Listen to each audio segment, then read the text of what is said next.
Founding teams don't just have conflict, they get stuck in cycles. The same frustrating fight just keeps on happening with different content until somebody names the pattern. And here's the thing that nobody's going to tell you: the argument itself is almost never the problem. The repetition is. Let me explain what I mean. Hi, I'm Dr. Matthew Jones. I'm a licensed psychologist, and for the last 6 years, I've worked exclusively with startup co-founding teams. And here's what I keep seeing. The co-founding relationship is the single most important relationship in the company, and it's the one that nobody pays attention to until it's too late. And so I help co-founders fix that problem before it costs them the company. Now, the most frustrating part of co-founder conflict usually isn't the intensity of the disagreement. It's that that same fight keeps coming back again and again. And so you try to resolve it in a meeting, or really, you table it, and then 2 weeks later, you're right back there with a different trigger, but the same structure and the same outcome. And that is a conflict cycle. And honestly, it's not random. It actually has its own logic. And once you can name it, you can interrupt it. So let me walk you through the three fundamental patterns that I see the most often. It's first one is pursue, withdraw. Second is emotional debt and accumulation. And the third is projection and blame. So this first one of pursue and withdraw goes something like this.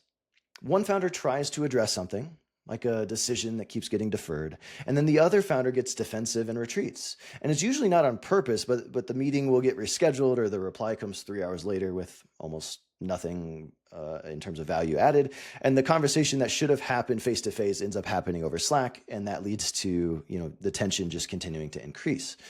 So then that first founder starts to push harder. They have more urgency, like a direct ask to talk, or they might send some of their critical text directly. And so then they'll follow up again and again because the first time around didn't land and didn't get the desired response. And so then that second founder starts to withdraw, starts to shut down, because all of this pressure being applied and perceived criticism starts to feel overwhelming. And so then all of a sudden, going quiet is really like the only way that they know to get some space. And so here's the part that makes this so hard. Both co-founders are actually, perhaps even unconsciously, trying to protect the relationship, right? The pursuer is trying to close the distance and get operational clarity. And the withdrawer is trying to keep things from blowing up and stay focused on their work. And the fundamental issue is that neither of these approaches is inherently wrong, but both of them are making each other feel worse instead of better. So as an example, I'm currently working with a team where the CEO is incredibly frustrated with the CTO. And part of what keeps happening again and again is that the CEO feels like the CTO is underperforming, is not being accountable, and is not moving things forward, which is then disproportionately increasing the CEO's workload. Part of the challenge then is that the CTO feels criticized, they feel undervalued and underappreciated, and they feel like a lot of their work is just this invisible labor that's not being really appreciated. And so it's leading to this cycle where the CTO is shutting down a bit and withdrawing just to survive. And then the CEO interprets that silence as confirmation of the problem that they're trying to point out, right? The lack of accountability. And so what that creates is, instead of a dynamic where they're both coming together to address this issue, it's leading to this push and pull, as I like to call it, where they're just like two passing ships in the night, just missing each other. And honestly, this is the most common cycle that I see. It's almost always what's running whenever a team hits a crisis.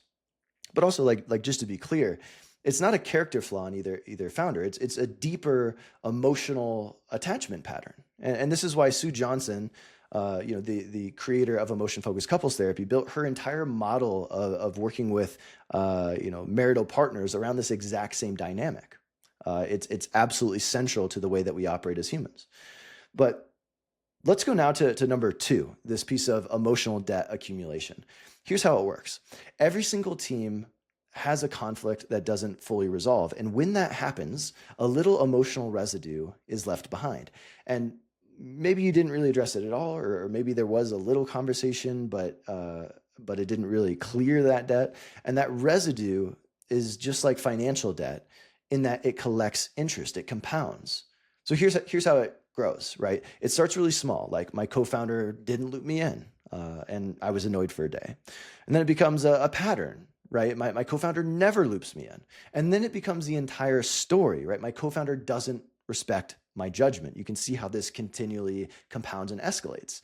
And as an example, have been working with a team, like where the CEO essentially says, "Hey, look, Mark, my co-founder, I've noticed that you've continued to interrupt me." And it started out really small, where you would interrupt me in a couple different meetings, the L10s. And now all of a sudden, as we're going into all hands meetings, you are, blatantly cutting me off. And so the story going on in the CEO's mind is that Mark doesn't respect me. He doesn't really care about my judgment. He's hungry for power and he's trying to undercut me in front of others. Like he's being passive aggressive because he's angry about some, strategic misalignments where I had to use my CEO card and say, "Hey, look, we're going to move this forward. Even though you disagree, let's go ahead and commit." And so it's created this really intense narrative. So now the CEO is exceptionally sensitive to being interrupted by Mark. And so this creates a really challenging dynamic where then anytime Mark is trying to intervene, it comes across as an impingement, as a power grab, or whatever the case may be, because the emotional debt has accumulated to such an extent for the CEO. And here's the insidious part. That the debt becomes the lens, right? It's how you start reading every single thing after that.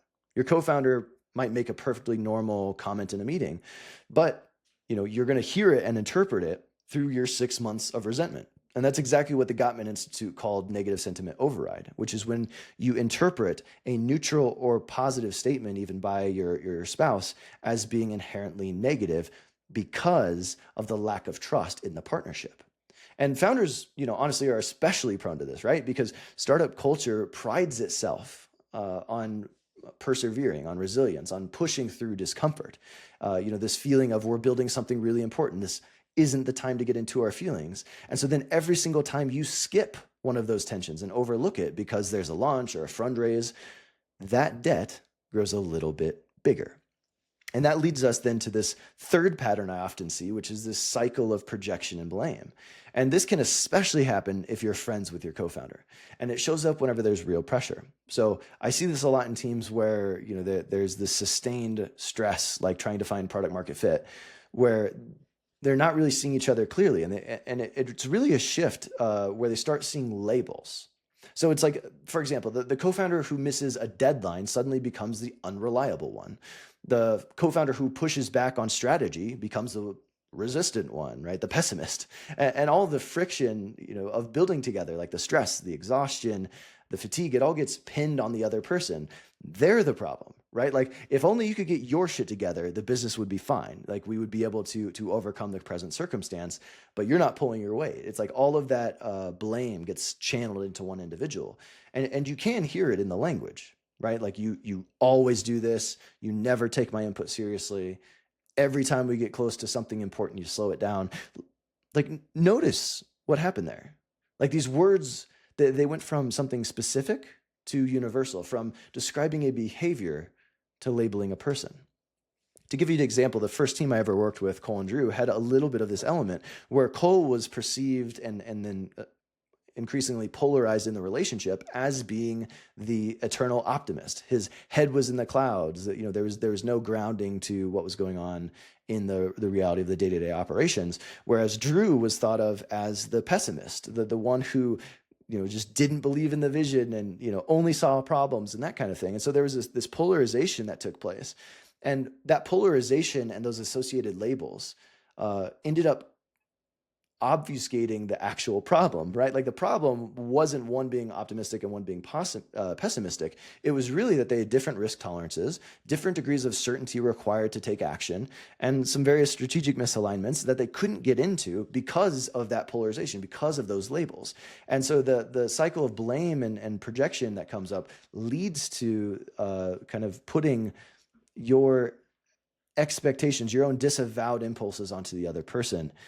In this case, Cole might think Drew's not working hard because Cole is taking a little bit of time to himself each day to invest in his own, spiritual practice. And Drew thinks Cole is just, relentlessly optimistic and detached because he struggles to connect to that within himself. It gets a little psychoanalytic. And that's why this cycle gets so hard, because by the time it's really running, neither founder has enough emotional distance to see it, right? Like the projection starts to feel like an accurate perception. And so then the story feels like a fact. And getting out of this cycle is something that almost always takes an external, like a coach or a structured process or something that creates the objectivity that neither founder can find alone. And so just to pause for a second, those are, the three key patterns I see most often: the pursue and withdraw dynamic, the accumulation of emotional debt, and then these cycles of projection and blame. And you can see that they're not necessarily inherently separate phenomena, that these kind of can coexist together. So what can you actually do about it, right? Well, for all three, the first step is the exact same. You need to name the pattern. Get out of the content, right? You guys are so focused on operational language that you're missing the psychological and archetypal dimensions of your communication. So stop focusing on the content, start focusing on the process.